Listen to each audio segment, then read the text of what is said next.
Querido aluno da Escola Bíblica Dominical, seja muito bem-vindo a esta sala de aula. É sempre um prazer tê-lo conosco. Eu espero que esteja tudo bem com você. E se porventura você entrou aí pela primeira vez e não é inscrito ainda no canal, não deixe de se inscrever.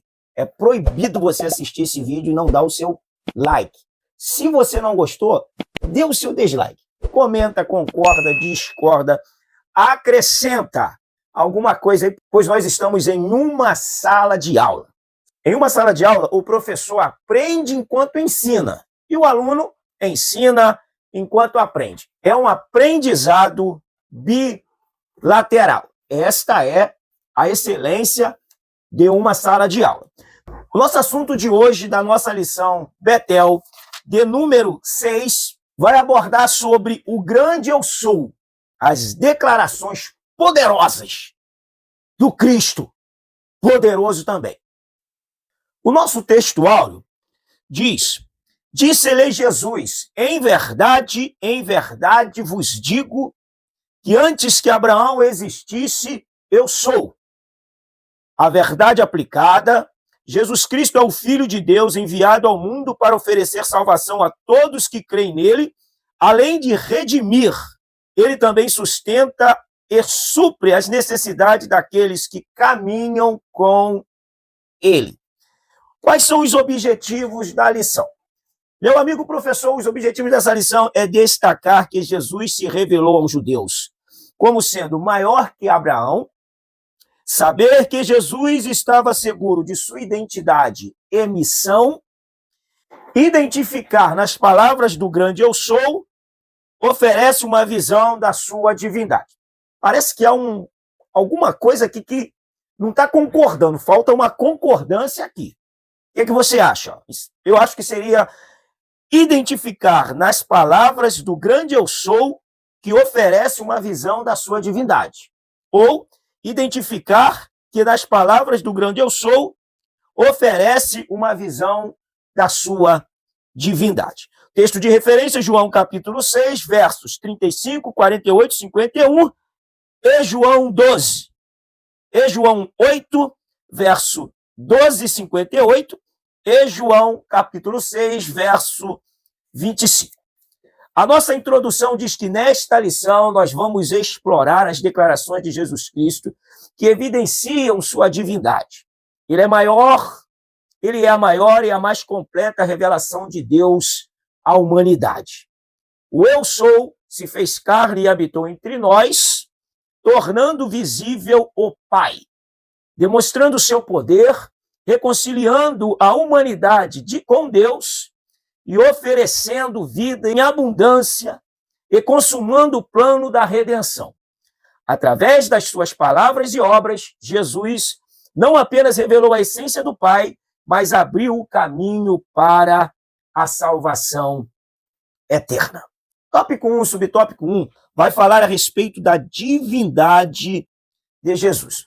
O que é a divindade? Essa palavra divindade, ela fala do Jesus Deus. Quando eu falo que Jesus é divino, eu estou falando que Jesus é Deus. Quando eu falo divino Espírito Santo, eu estou falando Deus Espírito Santo. A expressão divindade vai trazer a ideia do Cristo Deus, do Jesus Deus.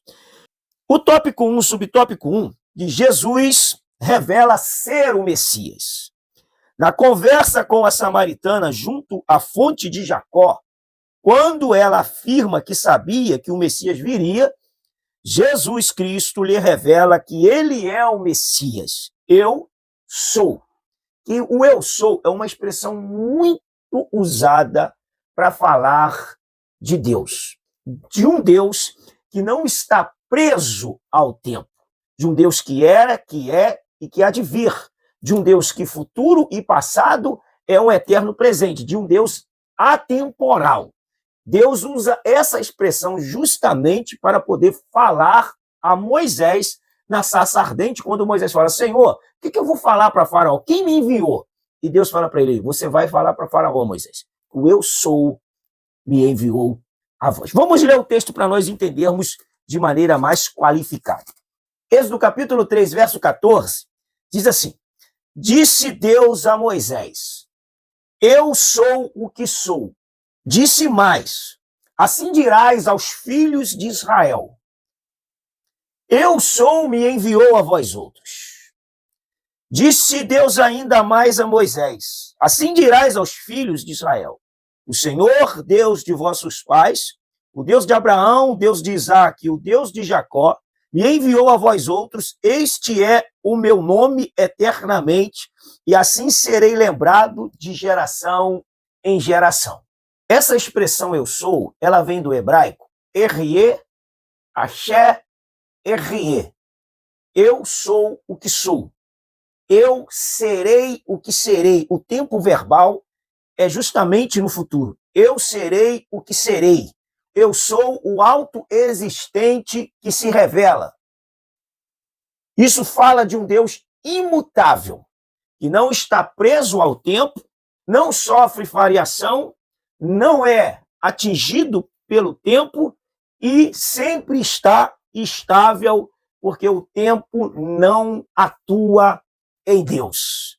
É esse Deus que se apresenta para Moisés e fala, quando eles perguntarem quem te enviou, fala que o eu sou me enviou a vós. O Deus imutável, o autoexistente que se revela, um Deus atemporal, um Deus que passado e futuro é presente eterno, porque é um Deus atemporal. Esta é a identidade que Deus dá para Moisés, para que Moisés venha identificá-lo tanto para o povo de Israel quanto para Faraó. O tópico 1, subtópico 2, diz: Jesus se apresenta como o eu sou. Nosso Senhor Jesus fez uso da expressão eu sou justamente com diferentes predicados em vários momentos no exercício do seu ministério terreno. Assim, revelou diversos aspectos da sua pessoa, mensagem e ações. O pão da vida, a luz do mundo, a porta das ovelhas, a ressurreição e a vida, o caminho, a verdade e a vida, e assim por diante. E os judeus se assustaram um pouco com Jesus, porque certa feita, conversando com eles, eles perguntam para Jesus se Jesus era maior que Abraão. E Jesus diz para ele, em verdade eu vos digo, que antes que Abraão existisse, eu sou, que é João 8:58. E isso assustou eles, porque eles ainda não tinham ideia do Jesus eterno. A ideia que eles tinham de Jesus era dentro da caixinha deles a respeito de Jesus homem, um profeta e tão somente um profeta. Mas, de modo gradativo, Jesus passou a revelar quem ele era, inclusive para os seus próprios discípulos, como ele disse para Filipe em João 14. Ora, Filipe, quem vê a mim, vê o Pai. Como você me pergunta, mostra-nos o Pai? Como Jesus começa a instruí-los que ele era o Pai presente entre eles naquele momento.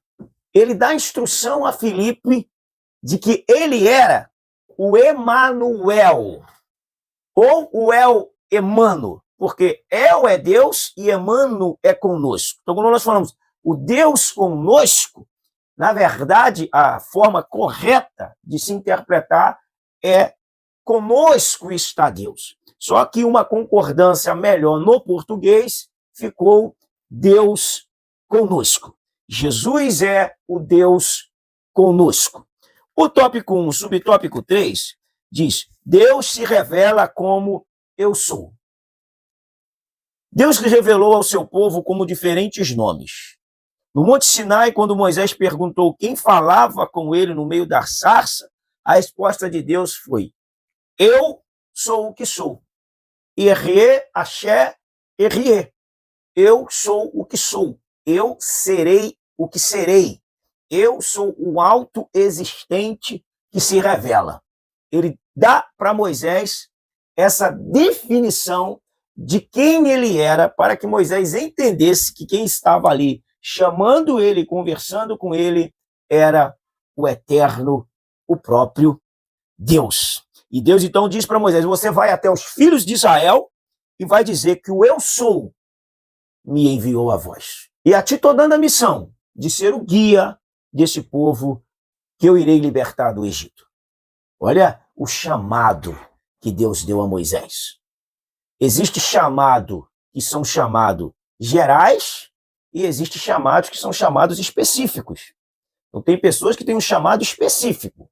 E Deus chamou aquela pessoa para aquela função, para aquela missão, para executar aquele projeto, como Deus chamou a Noé para executar aquele projeto, delegou a Moisés essa missão. Lembrando que todo o chamado passa bons pedaços para cumprir a vontade de Deus. E é no meio do trajeto que Deus vai nos moldando e nos ensinando cada vez mais a dependência de Deus. O tópico 2 diz: pão, luz e porta. Neste tópico veremos 3 metáforas usadas por Jesus Cristo para expressar algo em relação a si mesmo e aspectos relevantes de seu ministério terreno. Pão, luz e porta. O pão da vida. Tópico 2, subtópico 1, Jesus, o pão da vida. Jesus é o pão da vida que veio dar vida aos homens, e isso significa que ele alimenta a alma como o pão alimenta o corpo. Porque o pão de Deus é aquele que desce do céu e dá vida ao mundo. Esse texto de João, capítulo 6, que nos versos 53 ao 60, é muito aplicado à ceia do Senhor, mas se fizermos uma análise detalhista, analítica do texto, nós vamos perceber que esse texto não fala de ceia.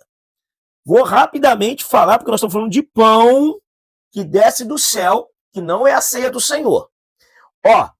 Lendo o João, capítulo 6, verso 54, diz, quem comer a minha carne e beber o meu sangue tem a vida eterna, e eu ressuscitarei no último dia.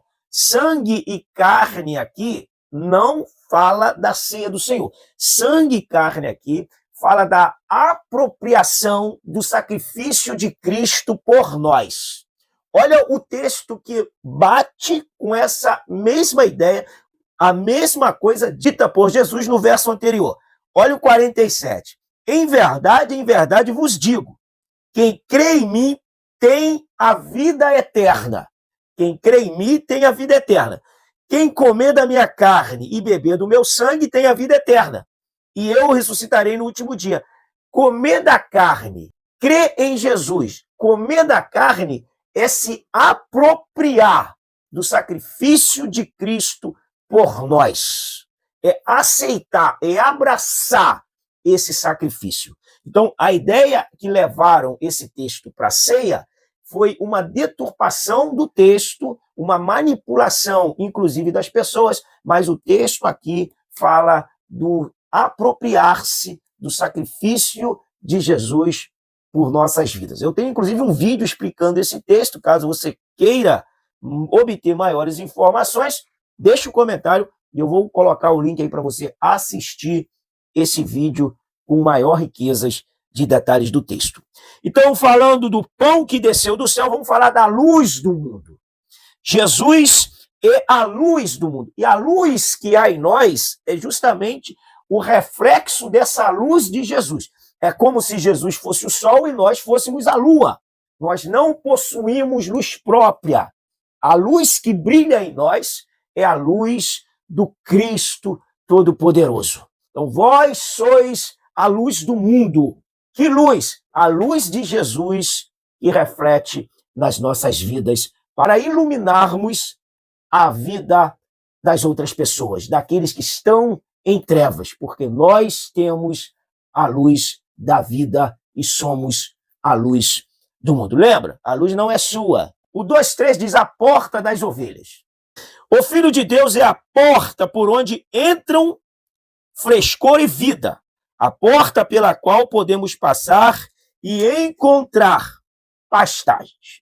O pastor ia para longe com o rebanho à procura de pasto, porque esse é o papel.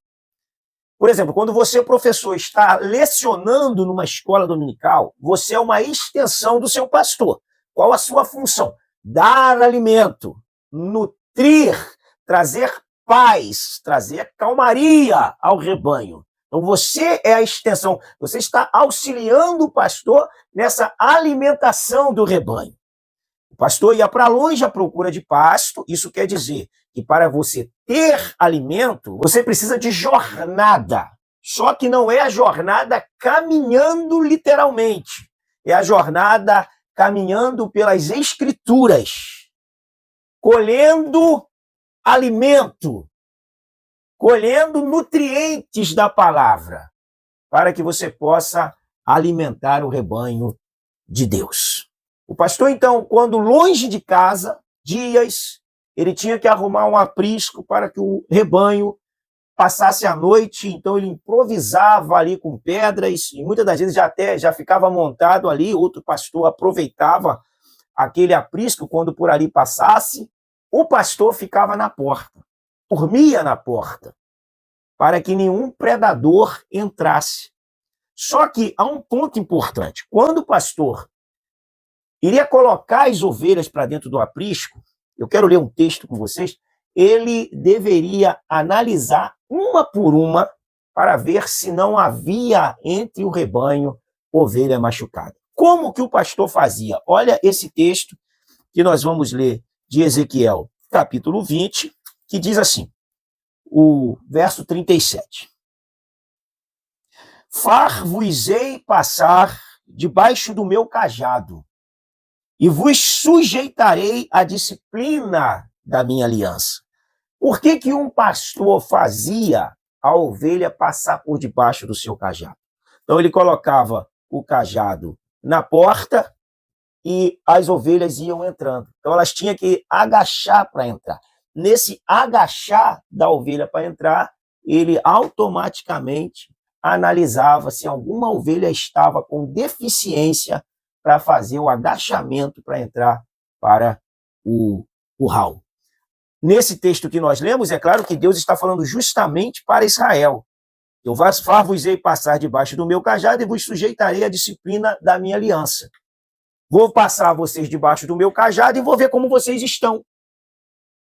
Caso estejam doentes, então vos sujeitarei à disciplina da minha aliança. Todo cuidado o pastor deve ter com a ovelha. O tópico 3, de Jesus, a ressurreição e a vida.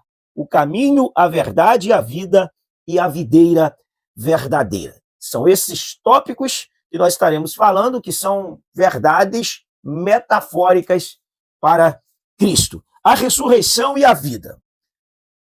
O 3:1 de João descreve a morte de Lázaro e destaca a dor de Marta pela perda do irmão. Senhor, se tu estivesses aqui, meu irmão não teria morrido. Disse Marta. Jesus então disse a Marta que Lázaro iria ressuscitar. Talvez Marta não acreditasse que isso seria possível pelo poder de Jesus. Afirmou que sabia que seu irmão haveria de ressuscitar na ressurreição do último dia. Olha, a Marta está com uma visão escatológica, da ressurreição escatológica, e não crendo na capacidade do poder de Jesus de ressuscitar. Entretanto, Jesus, para que ela reconhecesse o poder dele, ele apresentou como a ressurreição e a vida, e em seguida o mestre ressuscitou a Lázaro. Ainda que quando você for lecionar essa lição, não tenha nenhum morto fisicamente, mas que os mortos espirituais ou os adormecidos espirituais sejam despertados pelo poder da palavra e pelo poder do Espírito na sua vida, meu querido professor e professora. Peça a Deus para que Deus te inspire, para que você possa ensinar com autoridade e entusiasmar quem ali estiver te ouvindo a ponto de querer se alimentar desse pão que desce do céu e que você está entregando esse alimento para os seus alunos. Sempre pense que você está ali ensinando, não para demonstrar conhecimento, mas para que vidas sejam transformadas, nutridas, avivadas pelo poder da palavra. O 3:2 diz: o caminho, a verdade e a vida. Jesus resume sua missão e identidade dizendo que ele é o caminho, a verdade e a vida. Jesus não é um atalho, ele é o caminho, andai nele. Ele não é um corta-caminho, ele é o caminho. Ele não é um caminho, ele é o, com artigo definido. Não há outro caminho. Os outros caminhos são caminhos de morte e o único caminho de vida é Jesus Cristo. Então, sempre traga isso com precisão à tona na sua sala de aula. Jesus é o caminho. Existem vários caminhos, mas o caminho só há um, que é Jesus Cristo. Além do caminho, ele é a verdade. Quer conhecer a verdadeira verdade? Conheça Jesus. Jesus é a verdade de Deus, a palavra de Deus encarnada. E é essa verdade que liberta. Conhecereis a verdade, João, capítulo 8, verso de número 32. Conhecereis a verdade e a verdade vos libertará. Mas olha o que antecede, o 31. Disse, pois, Jesus aos judeus, que haviam crido nele: se vós permanecerdes na minha palavra, sereis meus discípulos. E conhecereis a verdade, e a verdade vos libertará.